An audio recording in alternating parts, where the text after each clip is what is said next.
Hey everybody, we are going to go over another one of our fundamental movements, and that is a lift, otherwise known as a deadlift.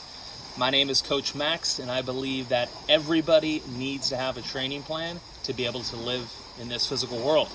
Also, if you like these videos, please like, subscribe, and share with a friend. So, what is a deadlift? A deadlift is when we take something heavy from the ground, or any weight from the ground, and bring it to our waist. Why do we care about this? Because everybody needs to be able to handle this basic movement problem. If you have trouble doing this, or your back hurts, or you're off balance, or you're just plain scared of it, we're gonna have problems of independence in our life. So, how do we do this? How do we lift with our legs and not our back? I'm sure you've heard that before. Now I'm gonna show you what that actually means. Okay. So let's see what this movement looks like and talk about how to do a good one versus a bad one. Get your braces ready. You have braces? So a deadlift, something heavy, a heavy backpack. This is a 25-pound backpack. Taking this from the floor and bringing it up to our waist so we can take it somewhere, or bring it up to our shoulder, or put it on something, etc. This is something we have to be able to do and do well. So what does it mean to do well? Let's talk about our three core components. First, our core. Is our core turned on? Is our back nice and flat as we do this? Second, are our hips turned on? Are we applying a little bit of rotation to keep our knees over our feet, again, as we do this? And finally, are our shoulders turned on? Are our shoulders back and down and rotated, or are they dumping forward? Speaking of dumping forward, let's start with our bad deadlifts. Shoulders dumping forward, core off, back flex, or knees doing something weird like caving in as we are lifting. All those are signs of an inadequate deadlift, and that is why we train, so we can look good no matter how tired we are, no matter what the weight is. Okay, so I know not all of us can do this, and that's what I specialize in. So we've seen what a good deadlift looks like. Now let's talk about how we start scaling this movement. First of all, the weight. You can use as much or as little weight as you want. You're going to use as much weight as you can still look good doing this. So use 5 pounds, 10 pounds, 500 pounds, whatever it is for you to look good, use that weight. Second is our depth. You can start with a weight up here and just go down to whatever depth you are comfortable with. Wherever you're at, that's where we can meet you. All right, so whatever depth you want. And then finally, use whatever implement you want. Two-handed, one-handed,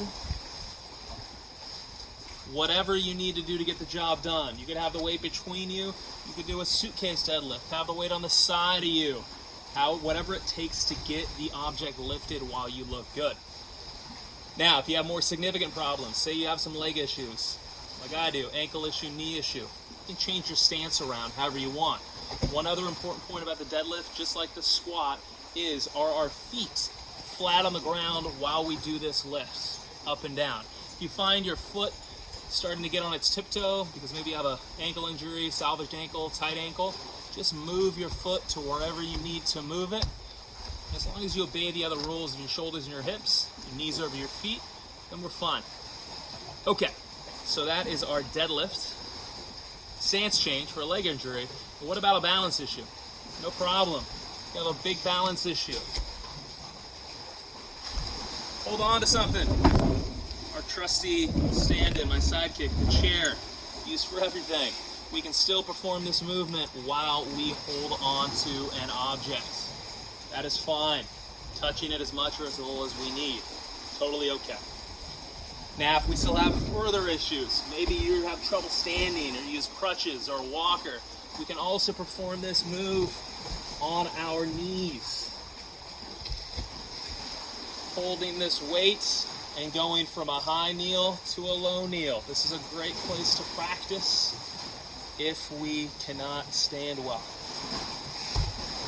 Thinking of cerebral palsy, or somebody's recovering from an injury in general, traumatic brain injury, etc. Now, what about our athletes that sit a lot, that maybe are in wheelchairs or are otherwise just struggling when they stand up. We can also do this from a seated position. I have a bench here.